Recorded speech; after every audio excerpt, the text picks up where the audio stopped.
आप देख रहे हैं the daily show with Munir नेमत। प्रोग्राम में आपको एक बार फिर से खुशामदीद कहते हैं। जरा बात करते हैं आज पाकिस्तान में सियासी माहौल के हवाले से एक बड़ी पेशरफ्त हुई।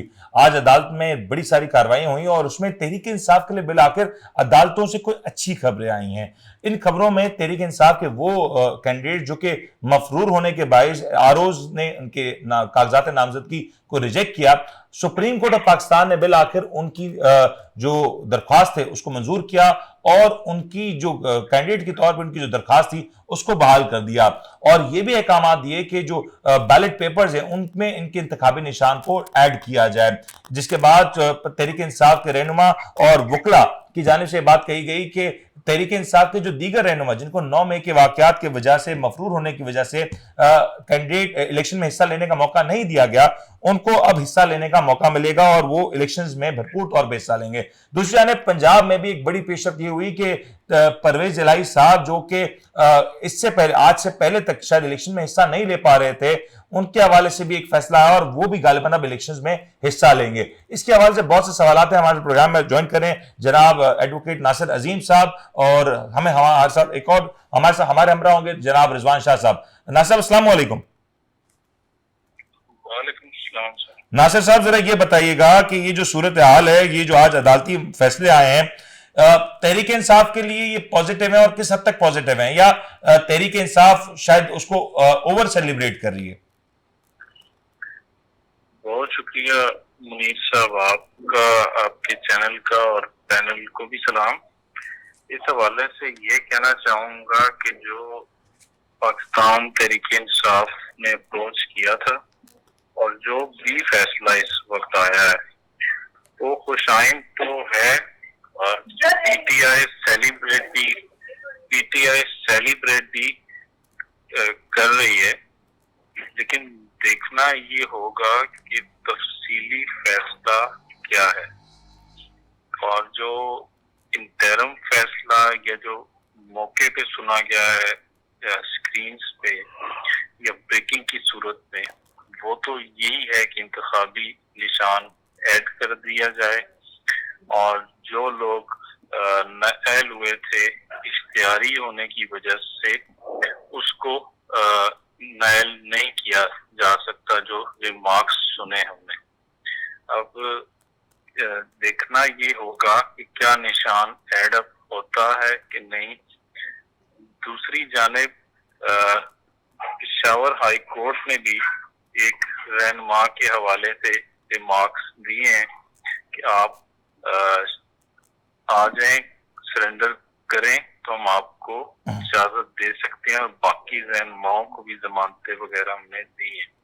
तो ये वो सारी सिचुएशन है जिसकी पीटीआई मिस कैलकुलेट कर गई स्टार्ट में, और खास तौर पर उनके लॉयर्स जो ये समझ नहीं पा रहे थे कि हर दरख्वास्त को मुकदमा नहीं बनाना होता, सही बनाते रहे और स्क्रीन। लेकिन आज बिलाकर मुकदमे की सूरत में एक रिलीफ भी मिला ना पीटीआई को। जी रिलीफ मिला, सलमान अकरम राजा साहब की एफर्ट थी जो मेरे के मुताबिक है। अपने इंतखाबी निशान के लिए उन्होंने अप्रोच किया था और उन्होंने एक, क्योंकि ज़ीरक वकील हैं, काबिल वकील हैं, उन्होंने कोशिश की कि बाकी जितने भी लोग इनके साथ शामिल रहे वो सियासी अंदाज से वकालत करते रहे, जिसका नुकसान पीटीआई और इमरान खान को भी हुआ था। मैं इसकी तरफ आता हूँ नासिर साहब, ये खान साहब वाले मामले के ऊपर भी गुफ्तगू करेंगे, लेकिन शाह साहब ये जो आज जो डेवलपमेंट हुई है कि तहरीक इंसाफ के 2 रहनुमाओं को सुप्रीम कोर्ट से बाकायदा तौर पर इजाजत मिल गई, फिर पंजाब की सूरत में हम देख रहे हैं कि दीगर रहनुमाओं को इजाजत मिली, केपीके से भी एक रिलीफ की सूरत हाल में आज हमें रिलीफ की सूरत हाल तहरीक इंसाफ की नजर आई। आपको लगता है कि महज इत्तेफाक है कि एक दिन में इतनी सारी चीजें तहरीक इंसाफ के हक में जाती दिखाई दे रही हैं? बिस्मिल्लाहिर्रहमानिर्रहीम जी, बहुत शुक्रिया मुनीर भाई। और मेरे दोस्त नासिर अजीम साहब बैठे हुए हैं, बड़े प्यारे वकील हैं, लेकिन थोड़ा सा झिझक के बात कर रहे हैं, उसकी वजह नहीं समझ आई मुझे। देखें, बात यह है कि जो डिटेल फैसला आएगा उसकी आउटलाइन तो दे दी है पहले ही अदलिया ने। तो वो उससे तो नजर आ रहा है कि अदलिया ने इजाजत दे दी है और मैं समझता हूं साफ शफाफ इलेक्शन ही मुल्क को मजबूत कर सकते हैं और अवाम और तमाम सियासी जमातों को सियासी सरगर्मियों की मुकम्मल और यकसा आजादी मिलनी चाहिए और आईने पाकिस्तान इस हक को तहफ़्फ़ुज़ फराहम करता है। तो ये एक बड़ा खुशहाल फैसला है अदलिया का। यहाँ पर कोई अच्छा या बुरा नहीं होना चाहिए, सारे पाकिस्तानी है और सबको जो है वो और शाह साहब, ये जो आज जस्टिस अतहर मिनल्ला और जस्टिस मंसूर अली शाह साहब की जो रिमार्क्स है अदालत में, वो बड़े प्रिसाइज थे। इनफैक्ट उन्होंने बहुत से ये भी बात कही कि जो मफरूर है उसको इलेक्शंस का हक हासिल है। यहाँ ये भी बात हुई कि जो आरओ ऑफिस में फिजिकली प्रेजेंट होने के हवाले से भी कानून में इस तरह की कोई बात नहीं की गई। बहुत से मामलात में जहां पे इलेक्शन कमीशन की जानिब से मुख्तलिफ तौजीहात पेश की गई, उनका कानूनी जवाब मौजूद नहीं था इलेक्शन कमीशन के पास।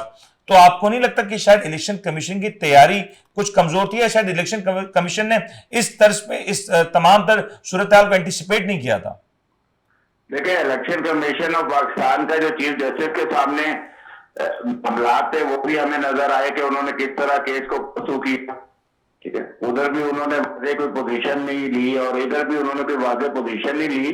तो इलेक्शन कमीशन ऑफ पाकिस्तान का फर्ज बनता है कि इलेक्शन कमीशन ऑफ पाकिस्तान जो है अपने ऊपर गैर मुतनाज़ा इलेक्शन का दाग ना लगने दे, वरना इतने मुश्किल माशी हालात में कौम के टैक्स से पैसे से करवाने वाले जो इंतखाबात के नताइज होंगे उसको सियासी पार्टियां मानेंगी नहीं, तो उस नुकसान का कौन जिम्मेदार है? और ये जो 9 मई के वाकयात के बाद जो तहरीक इंसाफ के रहनुमा मफरूर हुए हैं, इश्तिहारी हैं, मफरूर कह लें, वो भी उनके कागजात नामजदगी इस वजह से जो रिजेक्ट हुए, आपको लगता है कि अब बड़ी तादाद में ये तहरीक इंसाफ इस हवाले से भी अपील दायर करेगी और कहीं ना कहीं एक साइजेबल तादाद इस वक्त इस इलेक्शन में हिस्सा लेने के लिए वापस आ सकती है?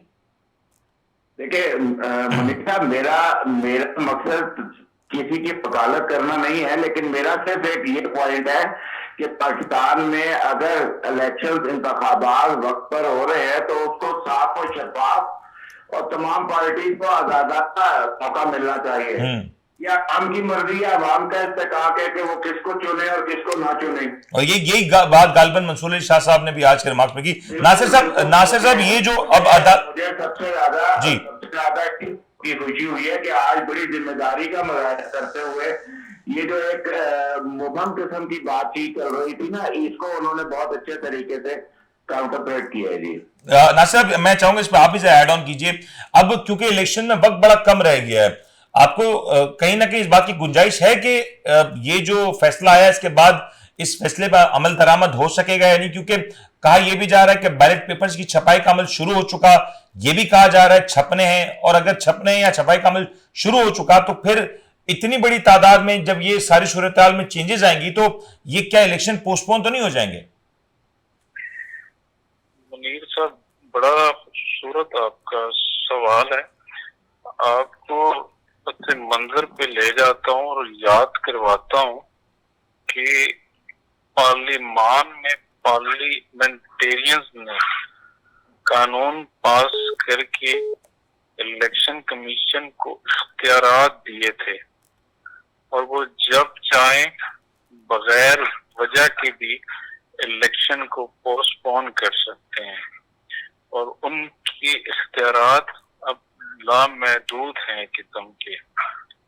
अभी के हालात के मुताबिक आपकी तजिया या सवाल दुरुस्त साबित हो सकता है कि जब हर चीज छप रही है तो वो ये उज़र पेश कर सकते हैं कि जो बैलेट है वो छप गया है, और अगर वो छप गया है तो ये पोस्टपोन करने के लिए भी एक वजह काफी होगी कि एडअप करने के लिए हमें अब दोबारा टाइम चाहिए और जो पैसे का ज़िया है उसको रिकवर करने के लिए भी और नासिर साहब, ये भी प्लीज ऐड कीजिएगा कि जो अब फैसला आया, आपके ख्याल में, आपकी दानिश में, आप बड़े करीबी तौर पे जानते हैं मामलात को, तहरीक इंसाफ के ऐसे कितने ही रहनुमा होंगे जो आज के फैसले को अपने लिए बेंचमार्क बनाएंगे और फिर दरख्वास्तें इनके हक में भी आएंगी और फिर कहीं ना कहीं इलेक्शन कमीशन को उनके फैसलों को भी रिवर्स करना पड़ेगा?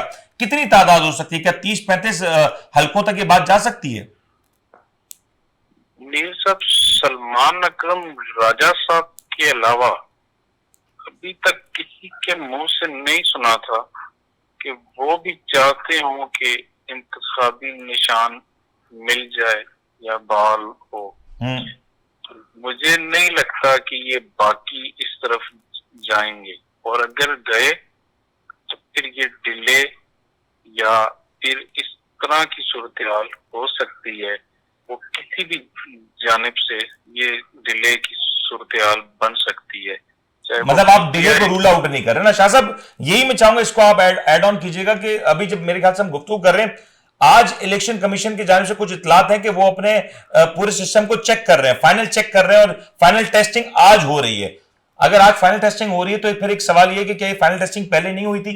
और फिर ये भी सवाल है कि अगर ये तादाद 30-35 हल्कों तक पहुंच जाती है और पाकिस्तान के मुख्तलिफ इलाकों से इनका ताल्लुक हो, केपी के, पंजाब, सिंध के इलाकों से, बलूचिस्तान के इलाकों से, तो क्या ये बात को रद्द किया जा सकता है, खारिजुल इम्कान किया जा सकता है कि इलेक्शंस मुलतवी हो सकते हैं?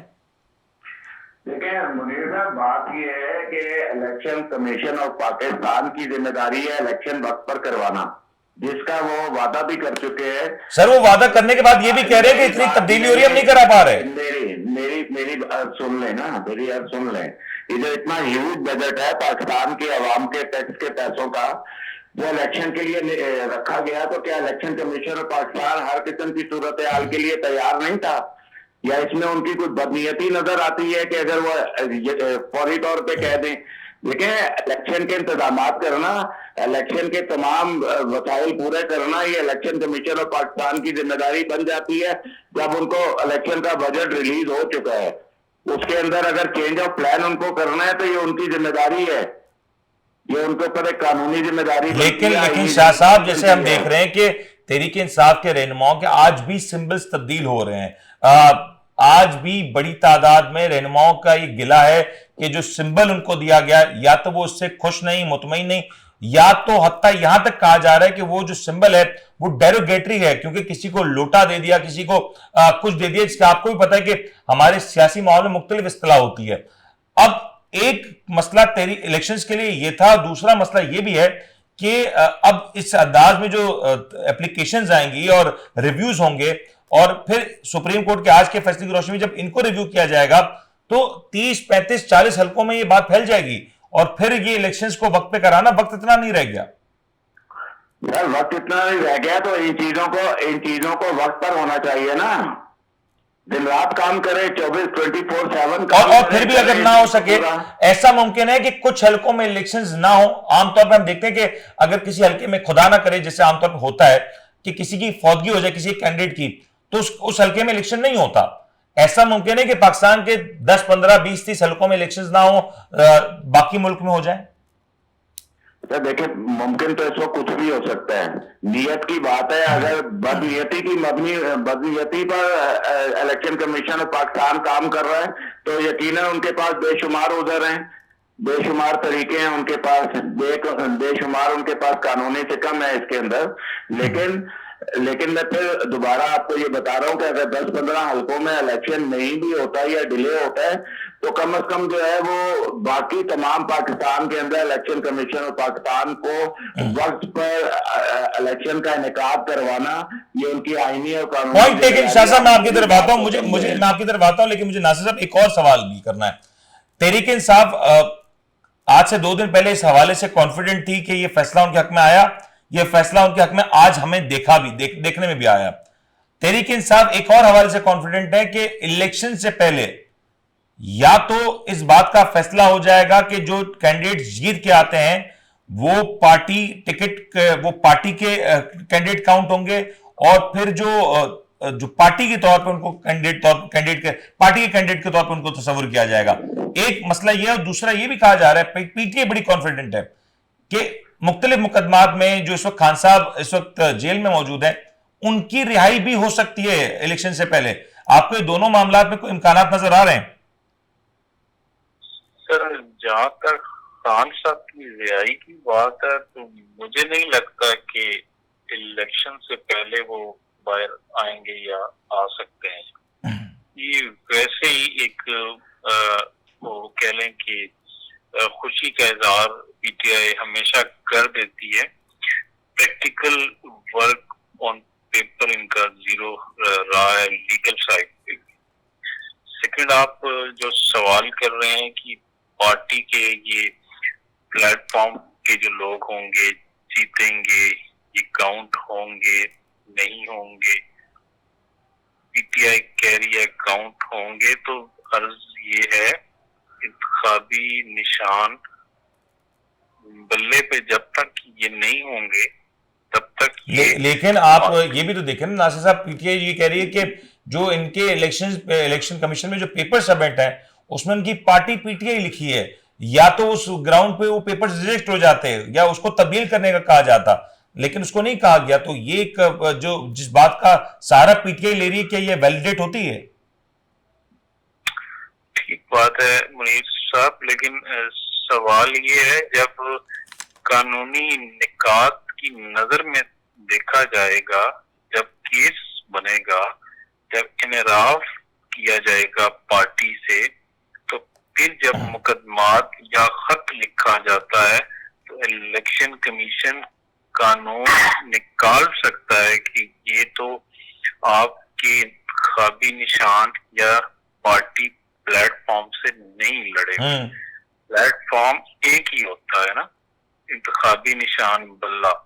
अब पूरे पाकिस्तान में डिफरेंट निशान है इनके, पूरे पाकिस्तान में ये नासिर साहब आप थोड़ा सा काम ले रहे हैं, जिसमें भागने में और भगाने में बहुत आसानी रहेगी तमाम लोगों को अपनी मन मर्जी से जीतने के बाद। अच्छा, ये मुमकिन है नासिर साहब, मैं शाह साहब आपकी तरफ आता हूं, क्या ये मुमकिन है कि ये इलेक्शन जीतने के बाद 2 या 3 दिन के वक्त में पार्टी ज्वाइन कर लेते हैं, तो फिर इसके ऊपर कोई इम्प्लीमेंटेशन होगी? मुनीर साहब, सवाल ही यही है, जीतने के बाद इन्हें पार्टी ज्वाइन करनी पड़ेगी या नॉन लीग। लेकिन पार्टी के रुकने तो आज भी बहाल है ना, पार्टी का सिंबल डिस्क्वालीफाई हुआ या पार्टी डिस्क्वालीफाई हुई है? सर, ये क्लेम कर रहे हैं कि पाकिस्तान तहरीके इंसाफ है, सिंबल गया है इंट्रा पार्टी इलेक्शन कलदम होने की वजह से जी, और पार्टी एग्जिस्ट करती है सही, लेकिन सस्पेंशन है सही इलेक्शन कमीशन में। और जब सिंबल ही ना हो पार्टी की हैसियत, यो पॉइंट टेकन। मुझे शाह साहब की तरफ जाने। शाह साहब, ये जो सारा एक हॉटपॉट हुई सिचुएशन, कंफ्यूजन है, सिंबल इज मैटर करता है या पार्टी की मेंबरशिप मैटर करती है? देखिए, मुझे नहीं समझ आ रही नासिर भाई इतने गुस्से में क्यों है आज कि इतना सख्त मौके लिए जा रहे हैं वो, और वो ये कह रहे हैं कि पाकिस्तान तहरीके इंसाफ के जो उम्मीदवार हैं जो मुख्तलिफ सिंबल्स के ऊपर इलेक्शन लड़ रहे हैं, या वो मुस्लिम लीग नून ज्वाइन कर लें या पीपल्स पार्टी ज्वाइन कर लें, तो मेरा ख्याल है वो तो एक वाज़ेह लाइन लेकर बात कर रहे हैं। सब माजरत के साथ मेरी बात उन्हें बुरी लगे तो, लेकिन देखिए बात यह है कि बुनियादी बात यह है कि उम्मीदवार किस पार्टी का है, उसने कागज किस पार्टी के नाम पर जमा करवाए हैं। अगर वो उम्मीदवार पाकिस्तान तहरीके इंसाफ का है और उनके पर कोई एलिगेशन की वजह से सिंबल यूज करने के ऊपर पाबंदी है, तो वो तो एक इलेक्शन की रिक्वायरमेंट है किसी भी जगह पर कि वो सिंबल के बगैर इलेक्शन लड़ा ही नहीं जा सकता। लेकिन शाह साहब, क्या ये मुमकिन है कि जो सुप्रीम कोर्ट का जो फैसला आया था, जब ये मुकम्मल तफसीली फैसला आ जाए उसके बाद शायद ये बात क्लैरिटी आ जाए कि पार्टी तहरीके इंसाफ बतौर पार्टी एग्जिस्ट करती है या नहीं करती? पाकिस्तान तहरीके इंसाफ अगर बतौर पार्टी एग्जिस्ट नहीं कर रही तो फिर ये किस चीज के ऊपर अदालत के अंदर मुख्तलिफ अपीलें दायर हुई हैं? देखिए, उनको क्योंकि इस वक्त उनका इंतखाबी निशान बल्ला उससे रोका गया है किसी एलिगेशन की वजह से, लेकिन उनको इससे थोड़ी रोका गया कि वो पाकिस्तान तहरीके इंसाफ के उम्मीदवार नहीं है। अगर इससे और अगर रोका जाता है, मैं एक हाइपोथेटिकल सुने ना, सिचुएशन के ऊपर बात कर लेता हूं। सुने ना, अगर एक मिनट, अगर उनको इस इंतखाब से, इस इलेक्शन से लड़ने से रोका जाता, तो वो फिर पाकिस्तान तहरीके इंसाफ के ना तो बैनर छपा सकते थे, ना वो उसके जो है ना वो sticker Shahji 30 second, reserve seats के ऊपर तहरीके इंसाफ का हक होगा या नहीं होगा, प्लीज? जी, रिजर्व सीट्स पे तहरीके इंसाफ का हक होगा या नहीं? देखिए, रिजर्व सीट के लिए तहरीके इंसाफ को बिल्कुल नासिर साहब की वो बात सही है कि उनको किसी पार्टी के ऊपर जाकर जो है ये सब कुछ करना होगा। ठीक हो गया, thank you so much Shahji. मेरा प्रोग्राम का वक्त अपने इख्तिताम में पहुंचा। बहुत बहुत शुक्रिया, नासिर अजीम साहब हमारे साथ मौजूद थे। और ये जो सारी सूरत हाल थी यकीनी तौर पर एक ड्रामाई सूरत हाल हो चुकी है, क्योंकि इलेक्शन में वक्त बहुत कम रह गया और इस वक्त जो तब्दीलियां हो रही हैं उसके बाद इस वक्त इस मरहले पे आके इतनी बड़ी तब्दीलियां, इतनी सारी चेंजेस करना यकीनी तौर पे इलेक्शन कमीशन के लिए बहुत सी मुश्किलात जन्म ले रही हैं। उम्मीद करते हैं इलेक्शंस बर वक्त हो, अच्छे तरीके से हो जाएं, अच्छे माहौल में हो जाएं, और जब ये सब कुछ हो जाएगा तो फिर यकीनी तौर पर पाकिस्तान को एक नई क़यादत मिलेगी, वो क़यादत जो पाकिस्तान के अवाम की वोटों से मुंतखब होगी। अपना ख्याल रखिएगा, अपने मेजबान को इजाजत दीजिए। अल्लाह हाफ़िज़।